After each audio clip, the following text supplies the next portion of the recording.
why there wasn't documentation why it was removed. So we're going to cancel the homeowner's exemption value going back 3 years.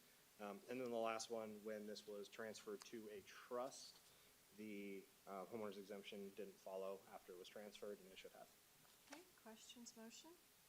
The only question is, do we need any dates on this because they're kind of different, or like one's backdating because we missed it?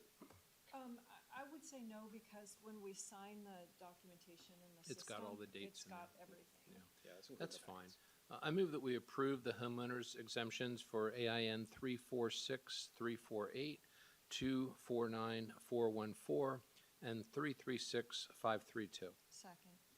Commissioner Matari? Aye. Chair Duncan? Aye.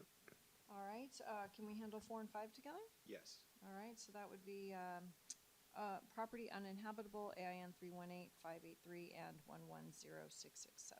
These are both pretty self-explanatory. After visiting the mobile home, neither of them are habitable due to structural damage, so we're going to cancel value. Questions, motion? I move that we approve the property uninhabitable status for AINs 318583 and 110667. Second. Commissioner Matari? Aye. Chair Duncan? Aye. Item 6, solid waste fee adjustment, AIN 254877. After a field visit, it was determined that this mobile home is actually being used for storage and not actually habitable, so it's not generating solid waste. Okay, motion? I move that we approve the solid waste fee adjustment for AIN 254877. Second. Commissioner Matari? Aye. Chair Duncan? Aye. Item 7, timber exemption adjustment, AIN 146301. Yeah, on this one, the husband passed away, and the exemption should have followed to the wife who owned the property, but it fell off after he passed away. It shouldn't have, so we're going to cancel the value for what the timber exemption should have been. Questions, motion? Yeah, the only question is, does the timber exemption, is the trigger the death of the owner or the transfer from husband and wife to the wife? It would be the transfer. Okay. So if we didn't anticipate the transfer or do the transfer correctly, it's another piece of it as it transferred to her. Got We it. should have tracked that through. And it's his wife. It's really the same owner. It's just changing the name. So sometimes when those transfers pop up and it changes more dramatically, it's hard to track that. Yeah, no, I But when we understand. find these, we try and cancel. Just a curiosity. I move that we approve the timber exemption adjustment for AIN 146301. Second. Commissioner Matari? Aye. Chair Duncan? Aye. Item 8, valuation adjustment, probably handle 8 and 9 together since it's the same. Actually, 8 through 11, I believe, are all the same. after Oh, looking at okay. I just didn't know if you wanted to separate them out by individuals, but it's totally fine. 11 or 12? 12 and 13? Well, those are through 14. Yeah, that They're- they say the same thing, but 8, 9, 10, and 11 are all the same reason. Okay. Oh, 12 gotcha. And then they have different reasons. but- Okay, sure. So we'll handle 8 through 11, AIN 349976, 349966, 350309, and 350311. All 4 of these were a just slight misunderstanding from our mobile home appraiser.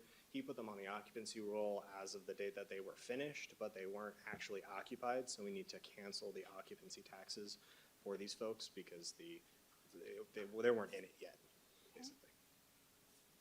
All right.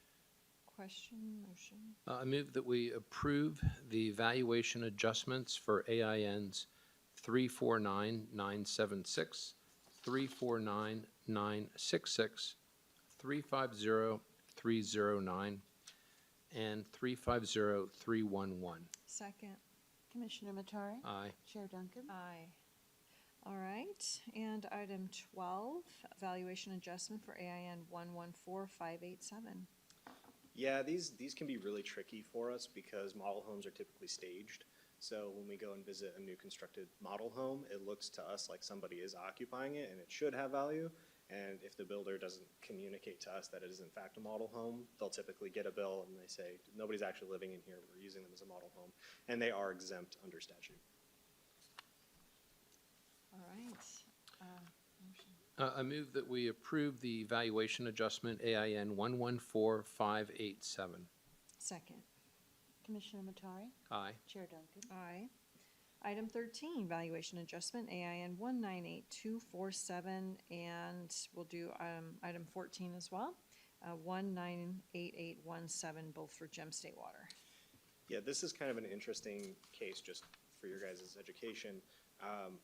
We have certain PCC codes that we use to denote groupings of parcels. One of them is for operating property. As you may or may not know, the state of Idaho handles all operating property and simply passes value to us. The way we handle that in the system is we track the value normally, but there's a specific code we use that holds it out of our normal posting procedure. When these were mapped, the PCC code changed to make them a normal parcel, so they got billed when they shouldn't have been assessed locally by us. They get assessed by the state. Okay. Okay, I move that we approve the valuation adjustments for AIN 198247 and 198817. second. Commissioner Matari? Aye. Chair Duncan? Aye. And public comments? Hearing none. 2:08, meeting adjourned. Thank you. All right, are you going to be back for the 2:30 meeting?